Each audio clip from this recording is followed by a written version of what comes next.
ஒரு ஆரஞ்சு பழத்தை விளைய வச்சான் பிரான்ஸு, 50 லிட்டர் தண்ணீரை குடிக்குது.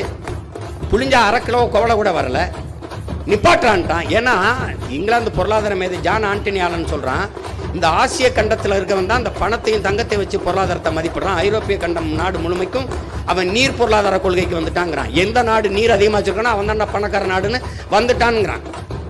அப்போ நீ என்ன பண்ணுறான், அவன் பிரான்ஸ் ஆக நீர் ரொம்ப திங்குற, கண்ணுக்கு தெரியாமல் கலை போதுறான், நிப்பாட்டான்ட்டான். சீன பன்னிக்கறியை விரும்பி சாப்பிட்டான். 1 கிலோ கறி வர 8600 லிட்டர் தண்ணி தேவைப்படுது. 1 கிலோ கறி பன்னிக்கறி மேசைக்கு வர வளர்ச்சியை வளர்ப்பதை நிறுத்துறான்ட்டான், இறக்குமதி பண்ணிக்கிறோன்ட்டான். ஏன் இவன் இதே கொரியன் முதலாளி அவன் ஊரில் கொரியாவில் உட்காந்து இந்த ஃபோர்டு இந்த கொண்டாய் காரை தயாரிக்க வேண்டியதானே, ஏன் நான் வேணும்னு சொல்றேன், உனக்கு வேலை தானே, அது நான் தர்றேங்கிற. அப்புறம் அவன் கொரியன் முதலாளிட்டு வேலை தந்தா தான் காசு உனக்கு இனிக்குமா, நான் கொடுத்த காசு காசுக்குமா என்ன, உனக்கு என்ன பிரச்சனை? உனக்கு வேலை தானே வேணும், வேலை தானே வேணும். நீ பாலை ஆந்திராவிலேருந்து இறக்குனு சரி, உனக்கு அவமானமா இல்லை? கறி ஆந்திராவிலேருந்து ராஜஸ்தான்லேருந்து இறக்குறிய, உனக்கு வெக்கமா இல்லை?